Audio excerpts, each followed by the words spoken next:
Mighty a-hole for leaving my mom's house and going to my dad's after fighting with my half-siblings about us not having the same dad. I, 16 male, have a different dad than my half-siblings, 14 male, 12 female, and 11 female. My mom is married to their dad and the two of them act like I'm theirs. And like my dad is just some random dude I see every other week. They tried to downplay the fact that he is my dad and has 50% custody of me. I've told my mom before that they should cut it out, but she said I technically have two dads, and that her husband is better. She also said I should be grateful he was willing to take me on and claim me as his. He told me I don't get to call another man dad in his house, which ticks me off and makes me want to do things that wouldn't be good.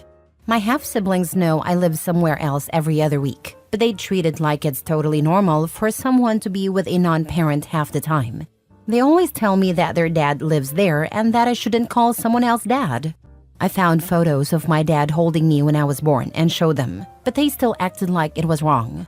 When I was younger, because of how bad things were, I asked my dad if he was really my dad. He reassured me that he had no doubts, but I was so frustrated by everything that we did a DNA test. It proved he is my biological dad. I never told my mom or anyone in her family because she would lose it on my dad if she found out. But I know 100% he is my dad, not my half-sibling's dad. And being married to my mom doesn't give her husband the right to push my dad out. It's getting harder to stay calm when this stuff comes up at my mom's house. A couple of weeks ago, there was an incident that caused a lot of trouble. I was at my mom's house and my half-siblings wanted to do something for their dad's 40th birthday. They wanted me to buy a gift from all four of us, but I said no. They said he is our dad and deserves it, but I said no. He is not my dad. They called me a turd and made a huge deal out of me denying he is my dad. I told them they can't undo the fact that my dad is my dad in every single way. I told them I don't even like their stupid dad and to get the heck away from me. The youngest went to her room, but the other two stayed and said I was such a jerk and so mean and I should be better. My half-brother called me retarded and said I need to stop treating their dad like he's some random guy. He said their dad deserves better and told me they'd steal money from me if they had to. My half-sister said they were too young to work or have their own money and he deserved something. I said he'd get nothing and too bad, so sad. They wouldn't drop it and even try to force their way into my room. At that point, I snapped and told them to get the heck away from me. I said I didn't care about their dad, called him a giant territorial a-hole who can't accept that his wife had a kid before him, and said I'd rather be an orphan than be their dad's kid. Then I left the house and went to my dad's. He was shocked but helped me calm down. I refused to go back to my mom's after that.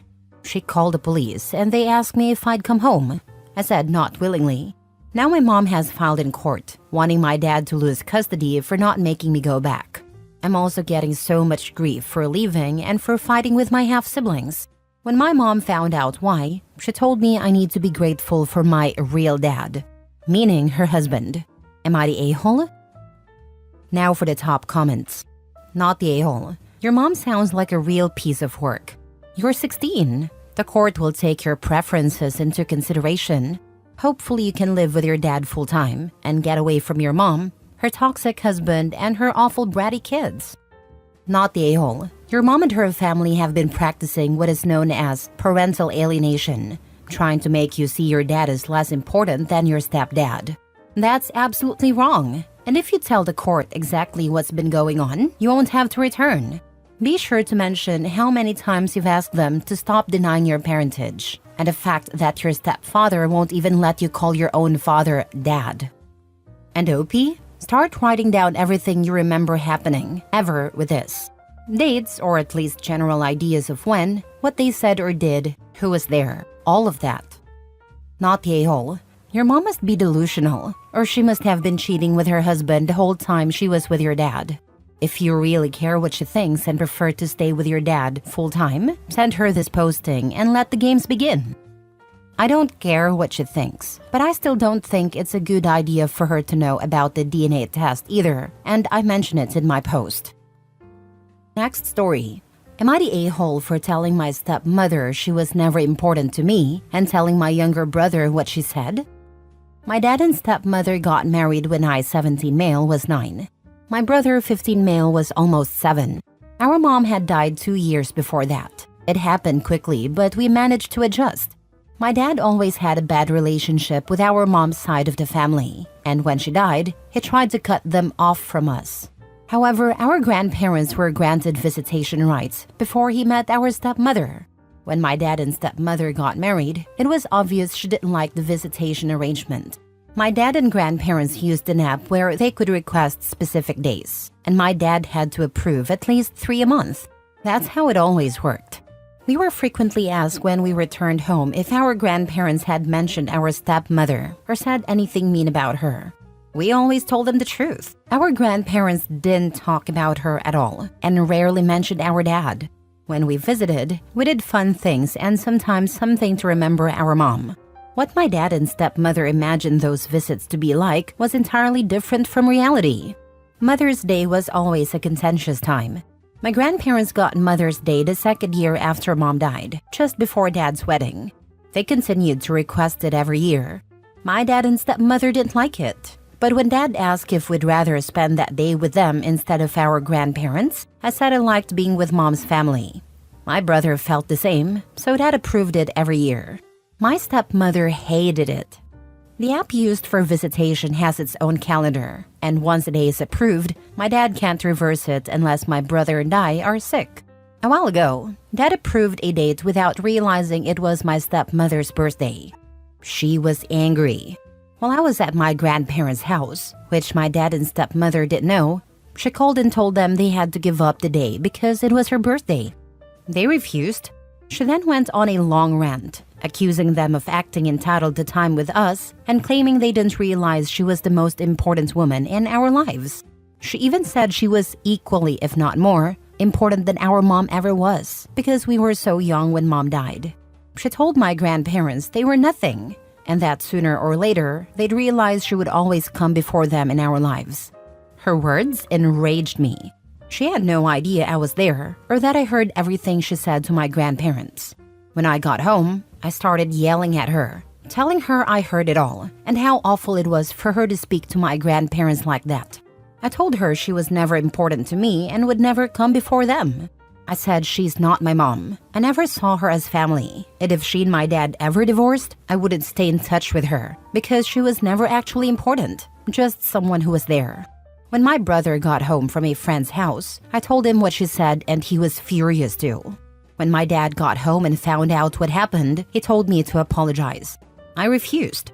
This led to therapy a couple of weeks ago because my dad and stepmother wanted me to apologize, and for my brother and me to stop being distant with her.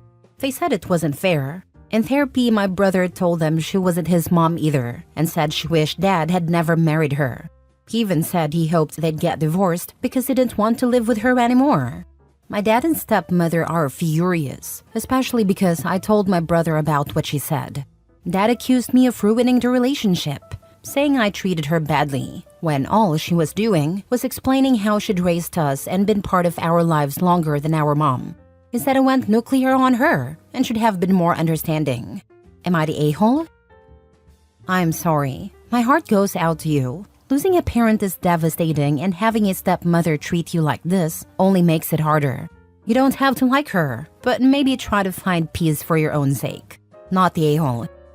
I have college plans in the works, but I might stay with my grandparents for the summer to get more space from my dad and stepmother.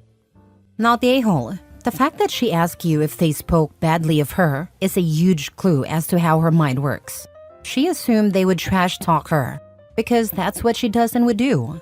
Maybe mention in therapy that gossiping and putting others down because of insecurity is bad behavior, and that you have the right not to be dragged into petty, vicious gossip. You might have been able to develop a relationship with her if she had approached you with positivity and treated you as an individual person, rather than trying to make you into a spy in her childish crusade against your grandparents, whom you love and for whom you will fight since you want and need them in your life. Stepmom is a mean girl, and that's not pretty. Your dad forgot which day was your stepmother's birthday. Before she got on her high horse and lectured your grandparents, she should have reflected on that. I am so sorry your stepmother was extremely disrespectful to your grandparents. She has no compassion. How could she have said all that to someone who had lost their daughter? It's beyond me. Your dad is equally culpable in not standing up for both of you and watering down what she said to make it sound less hurtful. Not the a-hole. Ask your grandparents if you can move in with them when you turn 18. You've probably read enough Reddit posts to know what you need to do to get ready to move. Be there for your younger brother, because they will likely put more pressure on him once you move out. Yep, but she was looking for something to blame them for. I can tell from all the times she was a part of questioning what happened when we were with our grandparents. She was waiting for something she could use as an excuse to yell at them for. Next story. Am I the a-hole for refusing when my sister asked me to cut my hair short for her wedding? I'm a 23-year-old woman, and I have a long curly hair that reaches past my waist. I often get compliments because I take good care of my hair. It attracts attention wherever I go. My older sister, who by the way criticizes everything I do and makes subtle jabs and snide comments to put me down every time we've gathered together, has always said I keep my hair that way because I enjoy the attention. That's not true, but I try not to engage in petty arguments with her. I have a strained relationship with her, and we've had arguments because she thinks I always steal the attention away from her, even though I have always tried to accommodate her sensitivities. Now that it's her wedding, I had to change the dress I was planning on wearing for a second time because she thought it would steal the attention from the bride. Even though it was a blue dress, not a color close to white, I chose a simpler dress. Now she's demanding I cut my hair short because she thinks everyone will focus on me and my hair on her wedding day. I told her she's being unreasonable and that I'm not going to cut my hair short just because of her insecurities on her wedding day. She's now saying I'm not invited to her wedding unless I cut my hair to shoulder length. I told her I'm sorry to miss her wedding then. Am I in the wrong for refusing her request? Not the a-hole. What's funny is, your sister doesn't realize how much more attention such a drastic change to your hair would get from family than just leaving it as it has been for years. I'd suggest you be careful around her so she doesn't try cutting a chunk out of your hair herself. It is never reasonable for a bride or groom to request cutting or dyeing hair. Anyone who tells you to do as she wants simply doesn't want to deal with her drama. This is a good suggestion. She sounds insecure enough to have a go at her hair with scissors. Not the a-hole. She's no right to dictate your hair length. I wonder what more is going on here though. Like, are you extremely beautiful and she is ugly, or have your parents always favored you? This kind of obsession invariably has a cost. It's complicated, as are family dynamics. I think she's beautiful in her own right. I suspect she's resentful of me because I've had early financial success in my career as a visual artist, and my parents and family tend to talk about it a lot during gatherings. She feels overlooked, even though we always celebrate her accomplishments too. She thrives in external validation and always wants to be the center of attention. The hair thing is just another one of her complaints about me. Throughout the years, she's tried to tell me my hair doesn't look good long to get me to cut it short. I haven't been to a single wedding where all people could talk about was someone's hair that they've always had. Unless it's something completely out of character or obnoxious, no one is going to pay attention to your hair. They'll say, "I love your hair," and move on. But it's like these brides can't handle the idea of all the attention not being on them for even a millisecond. Not the a-hole. Exactly. I told her no one is going to pay attention to my hair when she's the one in the beautiful wedding gown. People are used to the way my hair looks. And she told me, but still, there will be relatives who will say your hair is beautiful. I don't want that at my wedding.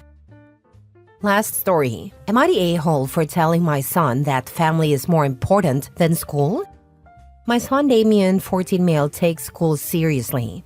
He wants to be the top of the class and have the highest grades, but can't. I often have to pull him out because he has to help out the family with various things. My husband and I are both disabled, and my papa, 88 male, who is on end-of-life care, lives with us. We usually ask him to help care for the house since my husband and I can't do it ourselves, to help care for his granddad, and to help his little siblings, 8 and 4 male, when we can't. Before anyone says it, no, we cannot afford to hire someone to help us, so we can only rely on each other. He's failing a few classes, and the school says he will either have to take them next year or do summer school to make them up. He's been crying about this and started lashing out when we make him stay home to help. Today was especially bad, and we ended up arguing. I told him that family is more important than school and that his grades won't mean anything once he graduates and gets a job anyway. He says he wants to go to college, but I reminded him that we can't afford it. So how is he going to go without money? He's upset and neglecting his brothers, which is causing extra stress on my husband and me since we have to wrangle them and help my father. He is currently grounded, but I'm wondering if I'm being too harsh. Am I the a-hole? Now for the top comments. You're the a-hole. You are abusing and neglecting your son. You cannot pull him out of school for stuff like this. It's not legal, and it's also not his responsibility as a child to care for adults or your other children. This is so sad. Please stop doing this to him.